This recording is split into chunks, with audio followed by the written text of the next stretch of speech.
evening, ladies and gentlemen. How's everyone doing? I'd like to introduce you all and welcome you all to Your Time Is Now.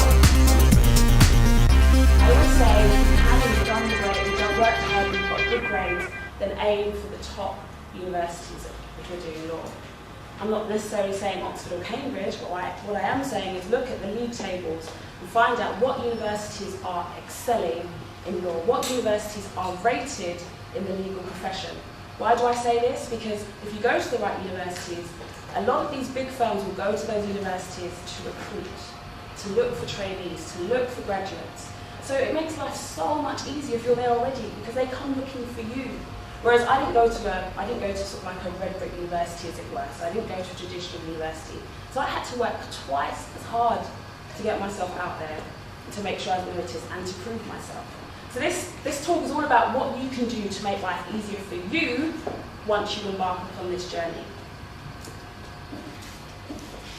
So you got to university and you're thinking, or before you get to university, you're thinking, what degree should I do? Should I do law? Should I do law in a language? Should I do something totally different?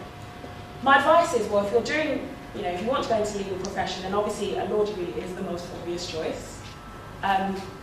Languages, as you probably know, is a big thing. So, if you can pick up a language and do law and a foreign language, then go for it. If you decide that you don't want to do a law degree, that's not the end of the world, because you can do, I don't know, sort of psychology for 3 years, and then take a conversion course after your degree, and still qualify as a lawyer. But whatever you do, get a first or a 2-1.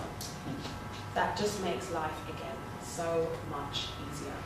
Work hard and get the 2-1 or the first. If you aim for a first, you hopefully don't go any lower than a 2-1. If you aim for a 2-1, you could slip below a 2-1. But that's what's needed, really, again, to make your life easier. And one thing I would say as well is that when I was at university, they always tell you that your first year doesn't count. So I sort of relaxed a bit, chilled. I'm above average intelligence anyway, so what's the problem? I'll just chill for the first year and then, get into my second year and third year and work hard. But on your application form, they ask you what your grades were at your first year of uni. I felt bumped. I thought, but they told me it didn't count. And so I had to submit every application form with the fact that, my grades weren't great in my first year because I was sort of cheating. And it just meant I had to explain every time I got in front of an interview panel why my first year grades were not great. And it wasn't good enough to turn around and say, oh, well, I was told it didn't really count, because as far as they're concerned, you're meant to be above average intelligence. So, why aren't you getting the grades for your first, second, and third year at university? So one thing I would say as well, when you're at university, whatever profession you want to go into, although they say your first year grades don't count, just work hard. To be honest, it is 3 years of your life, and my degree years were some of the best years of my life, and they flew by.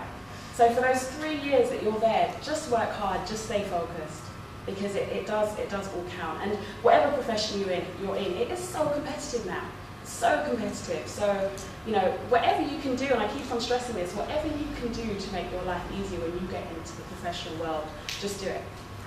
Just do it, because you'll be smiling at the end.